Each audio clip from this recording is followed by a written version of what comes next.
Hello and अस्सलाम वालेकुम दोस्तों, कैसे हो आप सब। आज हम फर्स्ट ईयर की बायोलॉजी का लास्ट चैप्टर जो है इम्यूनिटी स्टार्ट कर रहे हैं और आज हम इम्यूनिटी का इंट्रोडक्शन करेंगे। ठीक है, इंट्रोडक्शन टू इम्यूनिटी। अगर आप फर्स्ट ईयर की बुक का लास्ट चैप्टर खोलोगे तो उसका नाम है इम्यूनिटी और उसमें जो पहला पेज है उसमें एक पैराग्राफ है इंट्रोडक्शन। उसमें ये कंसेप्ट्स बताए गए हैं: immune system, immune response, immunity, auto immunity, tumour immunity and immunology. ये 4-5 कंसेप्ट्स उनमें दर्ज किए गए हैं। ठीक है, इसको आज हम डिस्कस करने वाले हैं। तो नंबर 1 जो है इम्यून सिस्टम। इम्यून सिस्टम क्या होता है? Immune system consist of organs, tissues, cells and molecules. Immune system जो है ये मुश्तमिल होता है सेल्स पर, टिश्यूज़ पर, ऑर्गन्स पर और साथ साथ मॉलिक्यूल्स पर। और ये ऑर्गन्स, टिश्यूज, सेल्स और मॉलिक्यूल्स क्या करते हैं? Work together. ये आपस में क्या करते हैं? वर्क करते हैं। और कैसा वर्क करते हैं? To protect body from harmful pathogens. ठीक है, like virus, bacteria, protozoa and fungi, ये पैथोजेंस है। और ये जो इम्यून सिस्टम है ये मुश्तमिल होता है ऑर्गन्स पर, टिश्यूज़ पर, सेल्स पर और मॉलिक्यूल्स पर। और ये ऑर्गन, टिश्यूज, सेल्स, मॉलिक्यूल्स क्या करते हैं? Work together. ये आपस में क्या करते हैं? काम करते हैं। और ये सब काम करते हैं to protect body from harmful pathogens, ताकि बॉडी को हार्मफुल पैथोजन से क्या किया जाए? प्रोटेक्ट किया जाए, हिफाजत किया जाए। इस सिस्टम को क्या नाम देते हैं? इम्यून सिस्टम का नाम देते हैं। Immune system consist of organ, tissue, cells and molecules which protect body from harmful substances और harmful pathogens that cause diseases in them. Is called immune system. वो सिस्टम जो लिविंग ऑर्गेनिज्म की body को protect करे from pathogens, इस system को क्या नाम देते हैं? इम्यून सिस्टम का नाम देते हैं। और इम्यून सिस्टम मुश्तमिल होता है ऑर्गन्स पर, टिश्यूज पर, सेल्स पर और मॉलिक्यूल्स पर। ठीक है, इम्यून सिस्टम में लिम्फ नोड्स होते हैं, WBCs, white blood cell, bone marrow, antibodies, interferon. ठीक है, complicated complement system of proteins पाई जाती हैं और इसको हम क्या नाम देते हैं? इम्यून सिस्टम का नाम देते हैं। ठीक है, so immune system living organism की वो ऑर्गन सिस्टम है जो लिविंग ऑर्गेनिज्म की बॉडी को हार्मफुल पैथोजन से क्या करती है? प्रोटेक्ट करती है। और ये मुश्तमिल होती है पर टिश्यूज़ पर, सेल्स पर, मॉलिक्यूल्स पर और साथ साथ ऑर्गन्स पर भी मुश्तमिल होती है। तो इसको इम्यून सिस्टम का नाम देते हैं। ठीक है, उसके बाद इम्यून रिस्पांस। इम्यून रिस्पांस क्या होता है? ठीक है, इम्यून सिस्टम की रिएक्शन, इम्यून सिस्टम की रिएक्शन को क्या नाम देते हैं? इम्यून रिस्पांस का नाम देते हैं। इम्यून सिस्टम की reaction, immune response is the reaction of immune system when it detects a foreign substance called antigen is called immune response. जब इम्यून रिस्पांस क्या होता है? इम्यून सिस्टम की रिएक्शन, जब इम्यून सिस्टम रिएक्शन शो करे इसको हम इम्यून रिस्पांस कहते हैं। और ये कब शो होता है? जब इम्यून सिस्टम क्या करता है? डिटेक्ट करता है फॉरेन सब्सटेंस को, और इस फॉरेन सब्सटेंस को हम एंटीजन का नाम देते हैं। और इस रिएक्शन को, इम्यून सिस्टम के रिएक्शन को हम इम्यून रिस्पांस कहते हैं। ठीक है, जब बॉडी में क्या होता है? Antigen, pathogen, harmful substance inter होता है तो इम्यून सिस्टम जो होता है बॉडी का वो एक रिएक्शन शो करता है और उस रिएक्शन को हम इम्यून रिस्पांस कहते हैं। ठीक है, लाइक इन्फ्लेमेशन। इन्फ्लेमेशन एक इम्यून रिस्पांस है। एंटीबॉडी प्रोडक्शन क्या है? ये एक इम्यून रिस्पांस है। किलिंग ऑफ इन्फेक्टेड सेल्स, ये क्या है? ये एक इम्यून रिस्पांस है। क्या होता है कि जब हमारी बॉडी क्या होती है? इंजरी होती है। ठीक है, कट लग जाता है, स्प्लिंटर लग जाता है हमारी बॉडी को, तो क्या हो जाता है? वहाँ से ब्लड निकलना शुरू हो जाता है और वो एरिया जो होता है वो क्या होता है? स्वेल होना शुरू कर देता है। साथ साथ पेन उस जगह पर होती है और साथ साथ रेडनेस आ जाती है और साथ साथ बैड स्मेल भी आती है। और इस पूरे प्रोसेस को इन्फ्लेमेशन कहते हैं। और ये इन्फ्लेमेशन जो है ये इम्यून रिस्पांस है, ये इम्यून सिस्टम की रिएक्शन है। इम्यून सिस्टम की क्या है? रिएक्शन है। और इस रिएक्शन को हम इम्यून रिस्पांस कहते हैं। ठीक है, जो आपको स्प्लिंटर लगा, जो आप इंजरी हुए, इस इसका इम्यून सिस्टम क्या करता है, रिएक्शन शो करता है और इस रिएक्शन को इम्यून रिस्पांस कहते हैं। और ये इन्फ्लेमेशन, एंटीबॉडी प्रोडक्शन, जब आपके बॉडी में क्या घुस जाता है, harmful substance, disease causing agents घुस जाते हैं, तो बॉडी में एंटीबॉडी प्रोडक्शन शुरू हो जाए ताकि उसको किल किया जाए। अब ये एंटीबॉडी प्रोडक्शन जो है ये इम्यून सिस्टम की क्या है, रिएक्शन है, और इस रिएक्शन को क्या नाम देते हैं, इम्यून रिस्पांस का नाम देते हैं। ठीक है, immune response is the reaction of immune system when it detects a foreign substance antigen is called immune response. ठीक है, ये थी इम्यून रिस्पांस की कहानी। Immune response two types of होता है, there are two types of immune response. Basically immune system के दो टाइप्स होते हैं, एक को इनेट इम्यून रिस्पांस बोलते हैं और एक को एडाप्टिव इम्यून रिस्पांस बोलते हैं। ठीक है, इनेट इम्यून रिस्पांस जो है ये नॉन स्पेसिफिक होता है, और एडाप्टिव इम्यून रिस्पांस जिसको हम एक्वायर्ड इम्यून रिस्पांस भी कहते हैं, ये स्पेसिफिक होता है।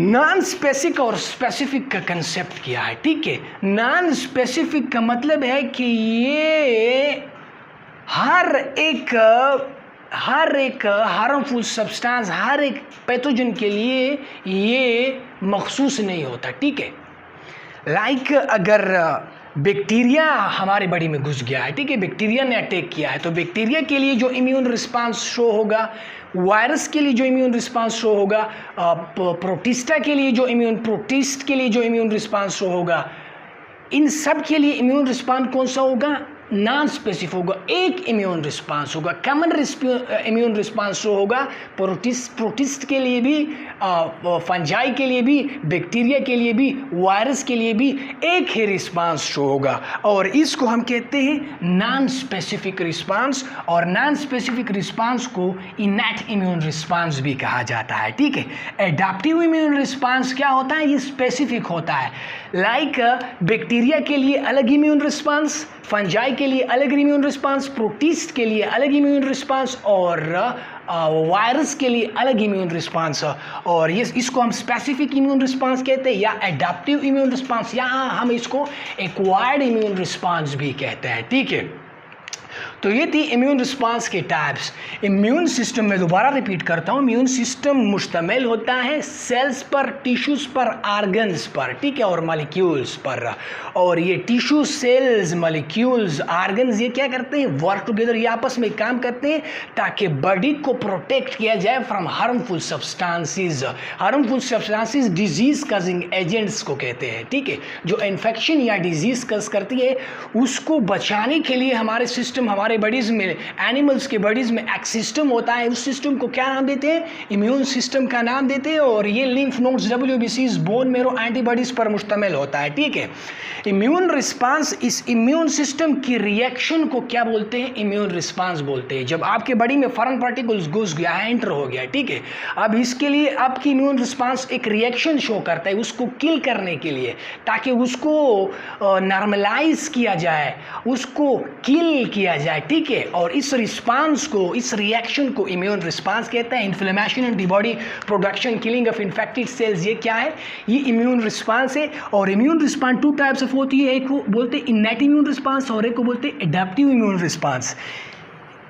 इनेट इम्यून रिस्पांस नॉन स्पेसिफिक और एडेप्टिव इम्यून रिस्पांस स्पेसिफिक होता है। नॉन स्पेसिफिक का मतलब यह है कि एक मखसूस नहीं होता। ठीक है, हर एक डिजीज कजिंग एजेंट के लिए क्या होता है, ये एक किस्म का होता है, कॉमन होता है। वायरस के लिए, बैक्टीरिया के लिए, फंजाई के लिए, प्रोटिस्ट के लिए क्या होता है, ये एक जैसा होता है। ठीक है, और एडेप्टिव इम्यून रिस्पांस जो होता है ये स्पेसिफिक होता है, बैक्टीरिया के लिए अलग, वायरस के लिए अलग, प्रोटिस्ट के लिए अलग, फंजाई के लिए अलग। ठीक, तो ये थी इम्यून रिस्पांस और इम्यून सिस्टम की कंसेप्ट। अब चैप्टर का जो नाम है, यूनिट का जो नाम है, लाइफ प्रोसेस का जो लास्ट यूनिट है इम्यूनिटी, उसका जो नाम क्या है, इम्यूनिटी है। इम्यूनिटी को कैसे डिफाइन करेंगे, ठीक है, चैप्टर इम्यूनिटी है। Immunity is the ability of a body to resist infections और डिजीजेस। ठीक है, इम्यूनिटी जो है ये बॉडी की एबिलिटी है, बॉडी की एबिलिटी जो रेजिस्टेंस शो करे डिजीज कजिंग या इन्फेक्शन कजिंग एजेंट्स के खिलाफ। ठीक है, बॉडी की वो एबिलिटी जो रेजिस्टेंस शो करे ताकि इन्फेक्शन और डिजीज़ ना लगे। इस बॉडी की इस रेजिस्टेंस की जो एबिलिटी है इसको इम्यूनिटी का नाम देते हैं, ठीक है। और ये जो एबिलिटी है बॉडी की जो रेजिस्टेंस शो करती है इन्फेक्शंस और डिजीज़ के अलावा, ये किसकी है? या इम्यून सिस्टम की है, ठीक है। तो आप ऐसा भी कह सकते हैं कि the ability of immune system to resist infection और डिजीज़ इज कॉल्ड इम्यूनिटी, ठीक है। तो इम्यूनिटी जो है ये बॉडी की वो एबिलिटी है जो रेजिस्टेंस शो करती है डिजीज़ कॉजिंग एजेंट्स के खिलाफ, ताकि क्या ना लगे? डिजीज़ ना लगे। डिजीज़ कॉजिंग एजेंट के खिलाफ रेजिस्टेंस शो करना, मुज़ाहमत शो करना, ताकि डिजीज़ ना लगे लिविंग ऑर्गेनिज्म को। इस एबिलिटी को, इस सलाहियत को इम्यूनिटी का नाम देते हैं। और इम्यूनिटी के बेसिकली 2 टाइप्स है, एक है इन्नेट इम्यूनिटी और एक है acquired immunity. Innate immunity by birth, जो हमारे साथ बाय बर्थ इम्यूनिटी होती है, जब हम पैदा होते हैं हमारे साथ इम्यूनिटी होती है, हमारी बॉडी एबल होती है to fight disease causing agents. इस इम्यूनिटी को हम क्या नाम देते हैं? इन्नेट इम्यूनिटी का नाम देते हैं। Acquired immunity acquired during life, ये वो इम्यूनिटी है जो लाइफ के दौरान, ज़िंदगी के दौरान एक्वायर होती है, ठीक है। हम क्या करते हैं? वैक्सीन लगाते हैं, ठीक है। तो ये किस में आता है? एक्वायर्ड इम्यूनिटी में आती है, ठीक है। वैक्सीन लगाते हैं ताकि हमको डिजीज़ ना लगे, या जब हमें एक बार एक डिजीज़ काज होती है तो हमारे बॉडी में कुछ किस्म के सेल्स पाए जाते हैं, ठीक है। लिम्फोसाइट्स का नाम इसको हम देते हैं। वो मेमोरी सेल्स होते हैं, वो उस डिजीज़ को क्या करते हैं? रिमेंबर करते हैं कि ये डिजीज़ हमें लगा था, तो जो दोबारा जब वो डिजीज़ लगती है तो हमारी बॉडी क्या करती है? उसके खिलाफ एंटीबॉडीज़ प्रोड्यूस करती है और उस डिजीज़ कॉजिंग एजेंट्स को क्या करती हैं? मार गिराती है, किल करती है, ठीक है। तो ये एक्वायर्ड इम्यूनिटी में आता है। एक्वायर्ड इम्यूनिटी वो इम्यूनिटी जो लाइफ के दौरान क्या होती है? एक्वायर होती है, एक्वायर्ड इम्यूनिटी कहलाते हैं। Innate immunity and acquired immunity पर एक अलग लेक्चर आएगा आगे, ठीक है। इसको हम डिटेल में एक्सप्लेन करेंगे, इसमें बहुत सी बातें हैं, ठीक है। इसके फिर सब टाइप्स भी है इन्नेट इम्यूनिटी और एक्वायर्ड इम्यूनिटी के, ठीक है। तो इम्यूनिटी बॉडी की वो एबिलिटी जो रेजिस्टेंस शो करे डिजीज़ कॉजिंग एजेंट्स के खिलाफ, इस रेजिस्टेंस की एबिलिटी को क्या कहते हैं? इम्यूनिटी का नाम देते हैं, ठीक है। उसके बाद है ऑटो इम्यूनिटी। ऑटो इम्यूनिटी भी आपके जो पहला पैराग्राफ है आपके चैप्टर इम्यूनिटी का, उसमें ऑटो इम्यूनिटी का कंसेप्ट भी प्रेजेंट है और ट्यूमर इम्यूनिटी का कंसेप्ट भी प्रेजेंट है और साथ इम्यूनोलॉजी का भी प्रेजेंट है, लेकिन वहाँ पर बहुत ब्रीफली बताए गए हैं और साथ साथ बहुत कम्प्लेक्स है, समझ नहीं आता, ठीक है। तो यहाँ पर मैंने एक्सप्लेन किया है, ठीक है, तो आपको सिंपली समझ आ जाए। डिफिनीशन ऑफ ऑटो इम्यूनिटी में करता हूँ, ठीक है। Autoimmunity is the condition. Autoimmunity is a condition where the immune system mistakenly attacks the body own cell and tissue thinking they are foreign. कभी कभी क्या होता है कि हमारी बॉडी जो है वो मिस्टेकनली, गलती से अपने ही सेल पर अटैक करती है। वो समझती है, हमारा बॉडी सिस्टम समझता है, इम्यून सिस्टम समझता है कि ये जो सेल्स हैं ये फॉरेन है, ये बाहर से कुछ पैथोजेंस है, उसको अपने ही सेल को मिस्टेकनली, गलती से समझता है कि ये फॉरेन है, ठीक है, बाहर से आया है, और मिस्टेकनली उस पर अटैक करता है। और इस कंडीशन को क्या नाम देते हैं? ऑटो इम्यूनिटी का नाम देते हैं। Auto immunity is a condition, auto immunity एक ऐसा कंडीशन है जिसमें इम्यून सिस्टम क्या होता है? अपने ही बॉडी सेल्स पर क्या करता है? अटैक करता है। इम्यून सिस्टम समझता है कि ये फॉरेन सेल्स है, ठीक है, ये अपने सेल्स नहीं है, बॉडी के अपने सेल नहीं है, मिस्टेकनली अपने ही सेल पर क्या करता है? अटैक करता है, और इस कंडीशन को ऑटो इम्यूनिटी का नाम देते हैं, ठीक है, जिसमें रिथमाइड आर्थराइटिस आता है, टाइप 1 डायबिटीज और लूपस, ये ऑटो इम्यूनिटी डिसऑर्डर्स है, ठीक है, ये ऑटो इम्यूनिटी कंडीशंस में आते हैं, ठीक है। तो ये थी ऑटो इम्यूनिटी, जब अपने इम्यून सिस्टम जो होता है अपने इस सेल पर मिस्टेकनली, गलती से अटैक करता है और समझता है कि ये बाहर के सेल्स हैं, इस कंडीशन को ऑटो इम्यूनिटी का नाम देते हैं, ठीक है। Rheumatoid arthritis, type 1 diabetes, lupus, ये क्या है? ये ऑटो इम्यूनिटी के डिसऑर्डर्स हैं। ट्यूमर इम्यूनिटी जो है ये the ability of immune system to recognise and destroy cancer cells before they spread. Tumour immunity में क्या होता है कि बॉडी की वो एबिलिटी जो कैंसर सेल्स जो होते हैं उसको रिकॉग्नाइज करते हैं, ठीक है। जब सेल में एबनॉर्मल ग्रोथ होती है सेल्स की, ठीक है, तो उसको हम कैंसर सेल्स बोलते हैं। और ये कैंसर सेल्स जो होते हैं ये का type of immunity living organism में पाई जाती है और इस इम्यूनिटी को ट्यूमर इम्यूनिटी कहते हैं। ये कैंसर सेल को रिकॉग्नाइज करते हैं कि ये कैंसर सेल्स है और साथ साथ उसको डिस्ट्रॉय करते हैं ताकि ये फैले ना, ठीक है। और इस एबिलिटी ऑफ इम्यूनिटी को हम ट्यूमर इम्यूनिटी कहते हैं। इस एबिलिटी ऑफ इम्यून सिस्टम को हम क्या बोलते हैं? ट्यूमर इम्यूनिटी बोलते हैं, ठीक है। लास्ट जो कंसेप्ट है वो है इम्यूनोलॉजी, ठीक है। The branch of biology that deals immune system and its function, diseases and how body fight against disease causing agents is called immunology.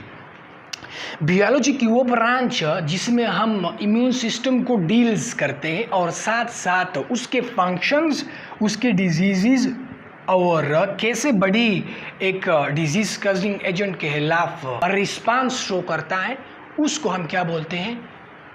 Immunology बोलते हैं, ठीक है। Immunology the branch of biology in which we study immune system. Biology की वो branch जिसमें हम immune system को study करते हैं, उसके फंक्शन, उसके डिजीज़ और mechanism of response disease causing agent के खिलाफ जो रिस्पांस शो का होता है वो कैसे शो होता है, उसको हम किस ब्रांच ऑफ बायोलॉजी में स्टडी करते हैं? इम्यूनोलॉजी की ब्रांच में स्टडी करते हैं। तो ये थी immune system, immune response, immunity, auto immunity, tumour immunity and immunology के कंसेप्ट्स, ठीक है।